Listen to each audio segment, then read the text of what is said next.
ಫಟಾಫಟ್ 50ಗೆ ಸ್ವಾಗತ. ನಾನು ಮಾಲ್ತೇಶ್. ನಾನು ಮಧು ನಾಗರಾಜ್. ಈ ಕ್ಷಣದ 50 ಸುದ್ದಿಗಳನ್ನ ಫಟಾಫಟ್ ಅಂತ ನೋಡ್ಕೊಂಡು ಬರೋಣ. ರಾಜ್ಯ ಕಾಂಗ್ರೆಸ್ನಲ್ಲಿ ಪಟ್ಟದ ಫೈಟ್ ತಾರಕಕ್ಕೇರಿರುವ ನಡುವೆಯೇ ಇಬ್ಬರು ನಾಯಕರು ಹಾಗೂ ಅವರ ಆಪ್ತರ ನಡುವಿನ ವಾಗ್ಯುದ್ಧ ತಾರಕಕ್ಕೇರಿದೆ. ಸಿಎಂ ಸೀಟ್, ಕೆಪಿಸಿಸಿ ಅಧ್ಯಕ್ಷ ಸ್ಥಾನದ ಬಗ್ಗೆ ನಡೀತಾ ಇದ್ದ ಪೈಪೋಟಿ ಇದೀಗ ಡಿಕೆ ಶಿವಕುಮಾರ್ ವರ್ಸಸ್ ಸಚಿವ ರಾಜಣ್ಣ ನಡುವಿನ ತಿಕ್ಕಾಟಕ್ಕೆ ಎಡೆ ಮಾಡಿಕೊಟ್ಟಿದೆ. ಸಚಿವ ರಾಜಣ್ಣ ವಿರುದ್ಧ ಡಿಕೆ ಬಣ ತಿರುಗೇಟು ಕೊಟ್ಟಿದೆ. ಸಚಿವ ರಾಜಣ್ಣ ಗೊಂದಲ ಸೃಷ್ಟಿ ಮಾಡೋ ಹೇಳಿಕೆ ನೀಡುತ್ತಿದ್ದಾರೆ ಅಂತ ಶಾಸಕ ಬಾಲಕೃಷ್ಣ ಆಕ್ರೋಶ ಹೊರಹಾಕಿದ್ದಾರೆ. ರಾಜಣ್ಣ ಹೇಳಿಕೆಗೆ ಮಹತ್ವ ಕೊಡಬಾರದು, ಹೀಗಂತ ಉನ್ನತ ಮಟ್ಟದಲ್ಲಿ ಚರ್ಚೆಯಾಗಿದೆ. ಸಿದ್ದರಾಮಯ್ಯ ನಂತರ ಯಾರು ಅನ್ನೋ ಚರ್ಚೆ ಈಗ ಇದೆ. ಅಂತಿಮವಾಗಿ ತೀರ್ಮಾನ ತೆಗೆದುಕೊಳ್ಳುವುದು ವರಿಷ್ಠರು ಅಂತ ಸ್ಪಷ್ಟಪಡಿಸಿದ್ದಾರೆ. ನೋವು ತರುವ ಮಾತುಗಳು ಒಳ್ಳೆಯದಲ್ಲ ಅಂತ ರಾಜಣ್ಣ ಹೇಳಿಕೆಗೆ ಕುಣಿಗಲ್ ಶಾಸಕ ಡಾಕ್ಟರ್ ರಂಗನಾಥ್ ಅಸಮಾಧಾನ ಹೊರಹಾಕಿದ್ದಾರೆ. ಇಂಥ ಸಂದರ್ಭದಲ್ಲಿ ಇಂಥ ಮಾತುಗಳು ಸರಿಯಲ್ಲ. ಪಕ್ಷದ ಚೌಕಟ್ಟಲ್ಲಿ ಎಲ್ಲವೂ ಇರಬೇಕು. ಕಾರ್ಯಕರ್ತರು ಹಲವು ಮಂದಿ ತ್ಯಾಗ ಮಾಡಿದ್ದಾರೆ. ಊಟ ತಿಂಡಿ ನಿದ್ದೆ ಬಿಟ್ಟು ಕೆಲಸ ಮಾಡಿದ್ದಾರೆ. ಏನೇ ಸಮಸ್ಯೆಗಳಿದ್ರೂ ಸಿಎಂ ಡಿಸಿಎಂ ಸ್ಪಂದಿಸ್ತಾರೆ ಅಂತ ಹೇಳಿದ್ದಾರೆ.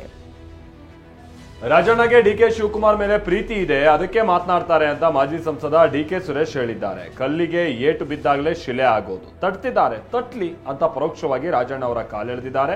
ಕೆಪಿಸಿಸಿ ಕಾರ್ಯಾಧ್ಯಕ್ಷರಿಗೆ ಕೊಂಬಿದೆಯಾ ಇಲ್ವೋ ಅಂತ ಹೈಕಮಾಂಡ್ ತೀರ್ಮಾನ ಮಾಡುತ್ತೆ ಅಂತಾನೂ ತಿರುಗೇಟು ಕೊಟ್ಟಿದ್ದಾರೆ. ರಾಜಣ್ಣ ಹೇಳಿದ್ದು ಕರೆಕ್ಟ್. ರಾಜ್ಯಾಧ್ಯಕ್ಷರಿಗೆ ಕೊಂಬಿಲ್ಲ ಅಂತ ಜಿಸಿ ಚಂದ್ರಶೇಖರ್ ತಿರುಗೇಟು ಕೊಟ್ಟಿದ್ದಾರೆ. ಬೆಂಗಳೂರಿನಲ್ಲಿ ರಾಜಣ್ಣ ಹೇಳಿಕೆಗೆ ಪ್ರತಿಕ್ರಿಯೆ ನೀಡಿದ ಜಿಸಿ ಚಂದ್ರಶೇಖರ್, ನನ್ನ ಸಾಮರ್ಥ್ಯ ಏನು ಅಂತ ನಿಮ್ಗೆ ಗೊತ್ತಿದೆ. ನಾನೊಬ್ಬ ಕಾರ್ಯಕರ್ತ. ರಾಜಣ್ಣ ಹೇಳಿಕೆ ಗೌರವಿಸ್ತೇನೆ. ಕಾರ್ಯಾಧ್ಯಕ್ಷನಾಗಿ ಇದನ್ನ ಬೆಳೆಸೋದು ಸರಿ ಹೋಗಲ್ಲ ಅಂತ ಹೇಳಿದ್ದಾರೆ. ಕೆಪಿಸಿಸಿ ಅಧ್ಯಕ್ಷರ ಬದಲಾವಣೆ ಬಗ್ಗೆ ಹೈಕಮಾಂಡ್ ಹೇಳಿದ್ಯಾ ಅಂತ ಇಂಧನ ಸಚಿವ ಕೆಜೆ ಜಾರ್ಜ್ ಪ್ರಶ್ನಿಸಿದ್ದಾರೆ. ದಾವಣಗೆರೆಯಲ್ಲಿ ಮಾತನಾಡಿದ ಜಾರ್ಜ್, ಕೆಪಿಸಿಸಿ ಅಧ್ಯಕ್ಷರನ್ನ ನೇಮಕ ಮಾಡೋದು ಹೈಕಮಾಂಡ್ ಅಂತ ಹೇಳಿದ್ದಾರೆ. ಹಾಗೆ ಸುರ್ಜೇವಾಲಾ ಖರ್ಗೆಗೆ ನೀಡಿದ ದೂರಿನ ಬಗ್ಗೆ ನಮಗೆ ಗೊತ್ತಿಲ್ಲ, ದೂರು ಯಾರು ನೀಡಿದಾರೋ ಅವರನ್ನೇ ಕೇಳಿ ಅಂತ ಹೇಳಿದ್ದಾರೆ. ಡಿಸಿಎಂ ಡಿಕೆ ಶಿವಕುಮಾರ್ ವಿರುದ್ಧ ಸಚಿವ ರಾಜಣ್ಣ ಹೇಳಿಕೆ ಬಗ್ಗೆ ಸಚಿವ ಚಲುವರಾಯಸ್ವಾಮಿ ಪ್ರತಿಕ್ರಿಯೆ ಕೊಟ್ಟಿದ್ದಾರೆ. ನಾನು ಯಾವುದೇ ವಿಚಾರ ಮಾತನಾಡಲ್ಲ. ರಾಜಣ್ಣ ಇನ್ನೊಬ್ಬರು ನನ್ನ ಸಹಪಾಠಿಗಳು. ನಾನು ರಾಜಣ್ಣನಿಗಿಂತ ಮೇಲೂ ಇಲ್ಲ, ಕೆಳಗೂ ಇಲ್ಲ. Doctor G Parameshwar, KN Rajanna, Satish Jarkiholi ಹೇಳಿಕೆಗೆ ರಿಯಾಕ್ಟ್ ಮಾಡೋಕ್ಕಾಗುತ್ತಾ ಅಂತ ಪ್ರಶ್ನೆ ಮಾಡಿದ್ದಾರೆ. ಸಿಎಂ ಆಗಿ ಸಿದ್ದರಾಮಯ್ಯ ಮುಂದುವರಿಬೇಕು ಅಂತ ಅವರೇ ಹೇಳಿದ ಮೇಲೆ ನಾನು ಅದನ್ನ ಮತ್ತೆ ಚರ್ಚೆ ಮಾಡಲ್ಲ ಅಂತ ಸತೀಶ್ ಜಾರಕಿಹೊಳಿ ಹೇಳಿದ್ದಾರೆ. ನನಗೆ ಸಿಎಂ ಪೋಸ್ಟ್ ಕೊಡೋ ಪ್ರಶ್ನೆನೇ ಇಲ್ಲ, ಅದು ಬಹಳ ಕಷ್ಟದ ಕೆಲಸ ಅಂದಿದ್ದಾರೆ. ಹೈಕಮಾಂಡ್ ದೇವಸ್ಥಾನ ಇದ್ದಂತೆ, ಅದಕ್ಕೆ ಯಾರು ಬೇಕಾದ್ರೂ ಹೋಗ್ಬೋದು, ನಾವು ಪ್ರಾರ್ಥನೆ ಮಾಡೋದಷ್ಟೇ ಅಂತ ಹೇಳಿದ್ದಾರೆ. ಕಾಂಗ್ರೆಸ್ನಲ್ಲಿ ಮುಖ್ಯಮಂತ್ರಿ ಕುರ್ಚಿ ಖಾಲಿ ಇಲ್ಲ ಅಂತ ಸಚಿವ ಎಂಬಿ ಪಾಟೀಲ್ ಸ್ಪಷ್ಟಪಡಿಸಿದ್ದಾರೆ. ನಮ್ಮಲ್ಲಿ ಎಲ್ಲಾ ವಿಚಾರಗಳನ್ನ high command, supreme, Sonia, Rahul Gandhi, Mallikarjun Kharge, supreme, ಉಳಿದೆಲ್ಲವೂ ಕೂಡ ಅಪ್ರಸ್ತುತ. ಎಸ್ಸಿ ಎಸ್ಟಿ ಸಮಾವೇಶಗಳನ್ನ ಮಾಡೋದು ತಪ್ಪಲ್ಲ, ಆದ್ರೆ ರಾಜಕೀಯ ಗೊಂದಲಗಳು ಸೃಷ್ಟಿ ಆಗಬಾರದು ಅಂತ ಹೇಳಿದ್ದಾರೆ. ಪವರ್ ಶೇರಿಂಗ್ ಬಗ್ಗೆ ಎಷ್ಟು ಸಲ ಹೇಳಬೇಕು ಅಂತ ಸಿಎಂ ಸಿದ್ದರಾಮಯ್ಯ ಪ್ರಶ್ನಿಸಿದ್ದಾರೆ. ಅದು ಹೈಕಮಾಂಡ್ ತೀರ್ಮಾನ ಮಾಡೋ ವಿಚಾರ, ಅವ್ರು ಹೇಳಿದ ಹಾಗೆ ಪಾಲಿಸ್ತೀವಿ. ಹೈಕಮಾಂಡ್ ತೀರ್ಮಾನ ಎಲ್ರಿಗೂ ಅನ್ವಯ, ನಾನ್ ಕಾಂಟ್ರವರ್ಸಿ ವಿಚಾರ ಮಾತನಾಡಲ್ಲ ಅಂತ ಹೇಳಿದ್ದಾರೆ. ರಾಜ್ಯ ಕಾಂಗ್ರೆಸ್ನಲ್ಲಿ ರಾಜಕೀಯ ಮೇಲಾಟ ತಾರಕಕ್ಕೇರಿದೆ. ನಿನ್ನೆ ಬೆಂಗಳೂರಿನಲ್ಲಿ ಸಿಎಂ ಆಪ್ತ ಜಮೀರ್ ಅಹಮದ್ ಖಾನ್ ಎಐಸಿಸಿ ಅಧ್ಯಕ್ಷ ಮಲ್ಲಿಕಾರ್ಜುನ್ ಖರ್ಗೆ ಅವರನ್ನ ಭೇಟಿಯಾಗಿದ್ದಾರೆ. ಪ್ರಸ್ತುತ ರಾಜಕೀಯ ವಿದ್ಯಮಾನಗಳ ಕುರಿತು ಚರ್ಚೆ ನಡೆಸಿದ್ದಾರೆ. ಮಾಜಿ ಸಂಸದ ಡಿಕೆ ಸುರೇಶ್ ಕೂಡ ಎಐಸಿಸಿ ಅಧ್ಯಕ್ಷ ಮಲ್ಲಿಕಾರ್ಜುನ್ ಖರ್ಗೆ ಅವರನ್ನ ಭೇಟಿಯಾಗಿದ್ದಾರೆ. ಬೆಂಗಳೂರಿನ ಸದಾಶಿವನಗರದ ಖರ್ಗೆ ಅವರ ನಿವಾಸದಲ್ಲಿ ಭೇಟಿಯಾದ ಡಿಕೆ ಸುರೇಶ್ ಮಾತುಕತೆ ನಡೆಸಿದ್ದಾರೆ. ಸಿಎಂ ಆಪ್ತರು ಖರ್ಗೆ ಭೇಟಿ ಬೆನ್ನಲ್ಲೇ ಡಿಕೆ ಸುರೇಶ್ ಭೇಟಿಯಾಗಿರುವುದು ತೀವ್ರ ಕುತೂಹಲ ಮೂಡಿಸಿದೆ. ರಾಜ್ಯ ಕಾಂಗ್ರೆಸ್ನಲ್ಲಿ ಇಷ್ಟೆಲ್ಲ ಬೆಳವಣಿಗೆ ನಡುವೆ ಗೃಹ ಸಚಿವ ಪರಮೇಶ್ವರ್ ದೆಹಲಿಗೆ ತಲುಪಿದ್ದಾರೆ. ರಾಜಣ್ಣ ಹಾಗೂ ಸತೀಶ್ ಜಾರಕಿಹೊಳಿ ದೆಹಲಿ ಹೋಗಿ ಬಂದ ಬೆನ್ನಲ್ಲೇ ಪರಮೇಶ್ವರ್ ಕೂಡ ಖಾಸಗಿ ಕೆಲಸದ ನೆಪದಲ್ಲಿ ದೆಹಲಿಗೆ ಹಾರಿದ್ದಾರೆ. ದೆಹಲಿಯಲ್ಲಿ ಕೆಸಿ ವೇಣುಗೋಪಾಲ್ ಭೇಟಿಯಾಗಿ ರಾಜ್ಯ ರಾಜಕೀಯದ ಬಗ್ಗೆ ಚರ್ಚೆ ನಡೆಸಿದ್ದಾರೆ. ಕಾಂಗ್ರೆಸ್ ಪಕ್ಷದಲ್ಲಿ ಬಣ ಬಡಿದಾಟ ತಾರಕಕ್ಕೇರಿರುವ ನಡುವೆಯೇ ಸಚಿವ ರಾಜಣ್ಣ ಸಿಎಂ ಸಿದ್ದರಾಮಯ್ಯನವರನ್ನ ಭೇಟಿಯಾಗಿದ್ದಾರೆ. ಸಿಎಂ ಅಧಿಕೃತ ನಿವಾಸ ಕಾವೇರಿಯಲ್ಲಿ ಭೇಟಿಯಾಗಿ ಮಾತುಕತೆ ನಡೆಸಿರುವ ರಾಜಣ್ಣ ಸದ್ಯದ ಬೆಳವಣಿಗೆ ಬಗ್ಗೆ ಸಿಎಂ ಗಮನಕ್ಕೆ ತಂದಿದ್ದಾರೆ. ಈ ಮೂಲಕ ಡಿಕೆಗೆ ನೇರವಾಗಿ ಕೌಂಟರ್ ಅನ್ನ ಕೊಡ್ತಿದ್ದಾರೆ. ವಿಧಾನಸೌಧದಲ್ಲಿ ದಲಿತ ನಾಯಕರ ಜೊತೆ ಸಿಎಂ ಬಜೆಟ್ ಪೂರ್ವಭಾವಿ ಸಭೆ ನಡೆಸಿದ್ದಾರೆ.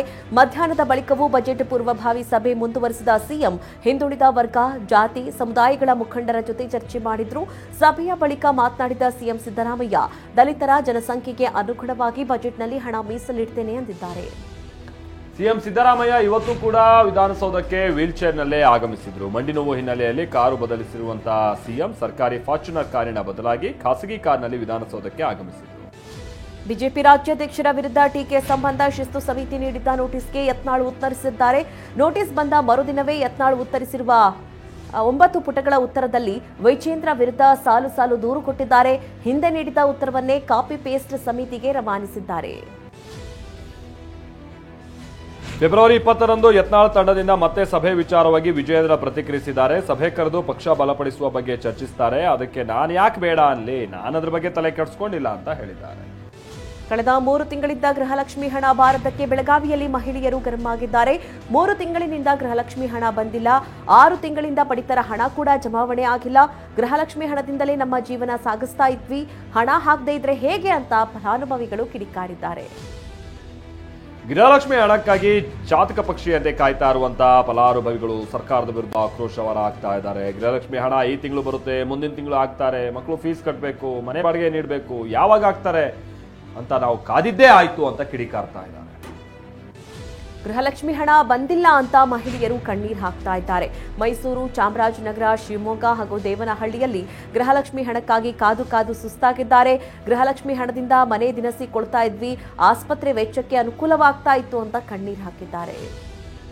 ಅತ್ತ ಚಿತ್ರದುರ್ಗ, ಬಾಗಲಕೋಟೆಯಲ್ಲೂ ಮಹಿಳೆಯರು ರೊಚ್ಚಿಗೆದ್ರು. ಮನೆ ಬಾಡಿಗೆ ಕಟ್ಟೋದಕ್ಕೆ ಗೃಹಲಕ್ಷ್ಮಿಯನ್ನೇ ನಂಬಿದೀವಿ, ದಯವಿಟ್ಟು ಗ್ಯಾರಂಟಿ ಯೋಜನೆಯನ್ನ ಮುಂದುವರಿಸಿ. ಮನೆ ಬಾಡಿಗೆ, ಮಕ್ಕಳ ಶಾಲಾ ಫೀಸ್ ಕಟ್ಟೋಕೆ ಆಗ್ತಾ ಇಲ್ಲ. ಗೃಹಲಕ್ಷ್ಮಿ ಹಣದಿಂದ ಆಸ್ಪತ್ರೆ ವೆಚ್ಚಕ್ಕೆ ಅನುಕೂಲ ಆಗ್ತಾ ಇತ್ತು, ಬೇಗ ಹಣ ಹಾಕಿ ಅಂತ ಫಲಾನುಭವಿಗಳು ಆಗ್ರಹಿಸ್ತಾ ಇದ್ದಾರೆ. ಹುಬ್ಬಳ್ಳಿ, ಕಲಬುರಗಿಯ ಮಹಿಳೆಯರಿಗೂ ಗೃಹಲಕ್ಷ್ಮಿ ಹಣ ಅಕೌಂಟ್ಗೆ ಜಮಾ ಆಗಿಲ್ಲ ಅಂತ ಆಕ್ರೋಶ ಹೊರಹಾಕಿದ್ದಾರೆ.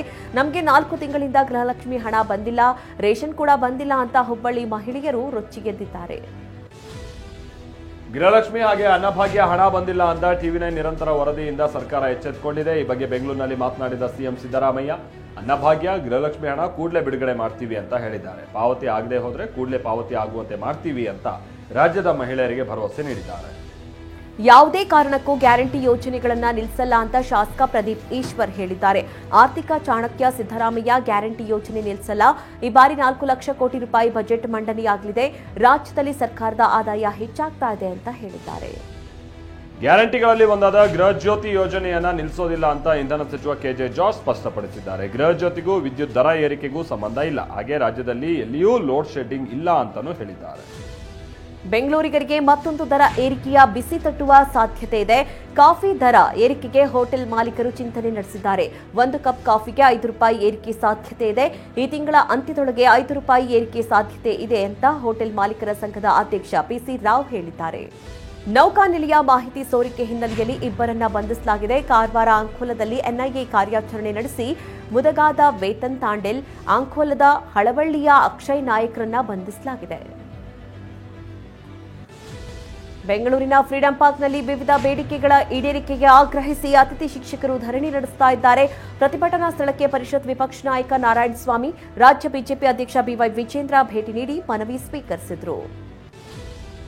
ಯಾದಗಿರಿಯಲ್ಲಿ ನಿವೃತ್ತ ಮಹಿಳಾ ಅಧಿಕಾರಿಯೊಬ್ಬರು ಡಿಜಿಟಲ್ ಅರೆಸ್ಟ್ಗೆ ಒಳಗಾಗಿ 10 ಲಕ್ಷ ಹಣವನ್ನು ಕಳೆದುಕೊಂಡಿದ್ದಾರೆ. ಮುಂಬೈ ಕ್ರೈಂ ಬ್ರಾಂಚ್ ಅಧಿಕಾರಿ ಅಂತ ವಿಡಿಯೋ ಕರೆ ಮಾಡಿ ನಿಮ್ಮ ಮೇಲೆ ಮನಿ ಲಾಂಡ್ರಿಂಗ್ ಕೇಸ್ ದಾಖಲಾಗಿದೆ ಅಂತ ಹೆದರಿಸಿ ವಂಚಿಸಿದ್ದಾರೆ ಎನ್ನುವುದು ಗೊತ್ತಾಗಿದೆ.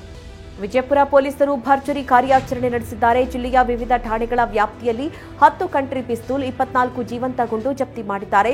ಪ್ರಕರಣಕ್ಕೆ ಸಂಬಂಧಪಟ್ಟಂತೆ 9 ಮಂದಿಯನ್ನ ಅರೆಸ್ಟ್ ಮಾಡಲಾಗಿದೆ. ಎಸ್ಪಿ ಲಕ್ಷ್ಮಣ್ ನಿಂಬರಗಿ ನೇತೃತ್ವದಲ್ಲಿ ಕಾರ್ಯಾಚರಣೆ ನಡೆದಿದೆ.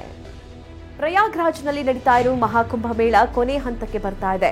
ಹೀಗಿದ್ರೂ ಪವಿತ್ರ ಸ್ಥಾನಕ್ಕೆ ಭಕ್ತರ ಆಗಮನ ಕಡಿಮೆ ಆಗ್ತಾ ಇಲ್ಲ. 36 ದಿನಗಳಲ್ಲಿ 54 ಕೋಟಿ ಜನ ಪವಿತ್ರ ಸ್ನಾನ ಮಾಡಿದ್ದಾರೆ. ಫೆಬ್ರವರಿ 26ರ ಮಹಾಶಿವರಾತ್ರಿಯಂದು ಮಹಾಕುಂಭ ಮೇಳಕ್ಕೆ ತೆರೆ ಬೀಳಲಿದೆ. ಪ್ರಯಾಗ್ರಾಜ್ನಲ್ಲಿ ಗಂಗಾ ನದಿ ಮಲಿನಕ್ಕೆ ರಾಷ್ಟ್ರೀಯ ಹಸಿರು ನ್ಯಾಯಾಧಿಕರಣ ಕಳವಳ ವ್ಯಕ್ತಪಡಿಸಿದೆ. ಮಾಲಿನ್ಯದಿಂದಾಗಿ ಬ್ಯಾಕ್ಟೀರಿಯಾ ಮಟ್ಟ ಹೆಚ್ಚಾಗಿರೋದಕ್ಕೆ ಉತ್ತರ ಪ್ರದೇಶ ಮಾಲಿನ್ಯ ನಿಯಂತ್ರಣ ಮಂಡಳಿಗೆ ಸಮನ್ಸ್ ಅನ್ನು ನೀಡಿದೆ. ಫೆಬ್ರವರಿ 19ರವರೆಗೆ ವಿಸ್ತೃತ ವರದಿಯನ್ನ ಫೆಬ್ರವರಿ 19ರ ಒಳಗಾಗಿ ವಿಸ್ತೃತ ವರದಿ ಸಲ್ಲಿಸುವಂತೆ ನಿರ್ದೇಶನ ಕೊಟ್ಟಿದೆ.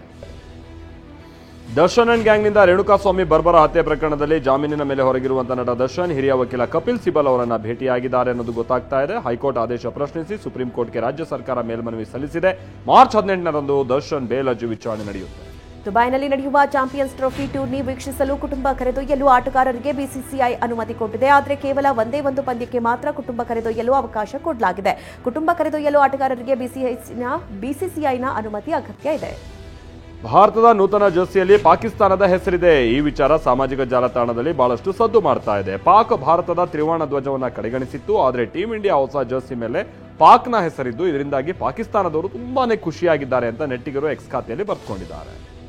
ಸಾಂಪ್ರದಾಯಿಕ ಎದುರಾಳಿ ಭಾರತ ಪಾಕ್ ಪಂದ್ಯಕ್ಕೂ ಮುನ್ನ ಪಾಕಿಸ್ತಾನ ಕ್ರಿಕೆಟ್ ಮಂಡಳಿ ಮುಖ್ಯಸ್ಥ ಮೊಯ್ಸಿನ್ ನಖ್ವಿ ಪ್ರಮುಖ ನಿರ್ಧಾರ ಕೈಗೊಂಡಿದ್ದಾರೆ. ದುಬೈನಲ್ಲಿ ನಡೆಯಲಿರುವ ಭಾರತ ಪಾಕ್ ಪಂದ್ಯದ ವಿಐಪಿ ಬಾಕ್ಸ್ ಟಿಕೆಟ್ಗಳನ್ನು ತ್ಯಾಗ ಮಾಡಿದ್ದಾರೆ. 94 ಲಕ್ಷ ರೂಪಾಯಿ ಟಿಕೆಟ್ ಹಣವನ್ನು ಪಾಕಿಸ್ತಾನ ಕ್ರಿಕೆಟ್ನ ಮೂಲ ಸೌಕರ್ಯ ಸುಧಾರಣೆಗೆ ಬಳಸಿದ್ದಾರೆ. ಭಾನುವಾರ ಪಾಕಿಸ್ತಾನ ಎದುರು ನಡೆಯುವಂತಹ ಚಾಂಪಿಯನ್ಸ್ ಟ್ರೋಫಿ ಪಂದ್ಯವನ್ನ ಭಾರತ ತಂಡ ಏಕಪಕ್ಷೀಯವಾಗಿ ಗೆಲುವು ಸಾಧಿಸುತ್ತೆ ಅಂತ ಮಾಜಿ ಕ್ರಿಕೆಟಿಗ ಹರ್ಭಜನ್ ಸಿಂಗ್ ಭವಿಷ್ಯ ನುಡಿದಿದ್ದಾರೆ. ಇಂಡೋ ಪಾಕ್ ಪಂದ್ಯಕ್ಕೆ ಓವರ್ ಹೈಪ್ ನೀಡಲಾಗ್ತಾ ಇದೆ, ಅದರ ಅಗತ್ಯತೆ ಇಲ್ಲ ಅಂತಾನೂ ಹೇಳಿದ್ದಾರೆ. ಐಸಿಸಿ ಚಾಂಪಿಯನ್ಸ್ ಟ್ರೋಫಿ ಆರಂಭಕ್ಕೆ ಕ್ಷಣಗಳಲ್ಲಿ ಶುರುವಾಗಿದೆ. ಇಂಗ್ಲೆಂಡ್ ತಂಡ ಪಂದ್ಯಾವಳಿಯಲ್ಲಿ ಭಾಗವಹಿಸಲು ಲಾಹೋರ್ಗೆ ಬಂದಿಳಿದಿದೆ. ಜೋಸ್ ಬಟ್ಲರ್ ಬಳಗದಲ್ಲಿ ಶ್ರೇಷ್ಠ ಆಲ್ರೌಂಡರ್ಗಳಿದ್ದು ಶನಿವಾರ ನಡೆಯುವ ಆಸ್ಟ್ರೇಲಿಯಾ ಎದುರಿನ ಪಂದ್ಯದಲ್ಲಿ ಗೆಲ್ಲುವ ಇರಾದೆಯಲ್ಲಿದೆ. ಐಸಿಸಿ ಚಾಂಪಿಯನ್ಸ್ ಟ್ರೋಫಿ ಆರಂಭಕ್ಕೂ ಮುನ್ನವೇ ನ್ಯೂಜಿಲೆಂಡ್ ತಂಡಕ್ಕೆ ದೊಡ್ಡ ಆಘಾತ ಎದುರಾಗಿದೆ. ಸ್ಟಾರ್ ವೇಗಿ ಲ್ಯೂಕಿ ಫರ್ಗ್ಯೂಸನ್ ಗಾಯದ ಕಾರಣದಿಂದಾಗಿ ಟೂರ್ನಿಯಿಂದ ಹೊರಬಿದ್ದಿದ್ದಾರೆ. ಅವರ ಪಾದದ ಗಾಯದಿಂದಾಗಿ ಅವರು ಬಳಲ್ತಾ ಇದ್ದಾರೆ. ಫರ್ಗ್ಯೂಸನ್ ಬದಲಿಗೆ ಕೈಲ್ ಜೆಮಿಸನ್ ತಂಡ ಸೇರ್ಕೊಂಡಿದ್ದಾರೆ.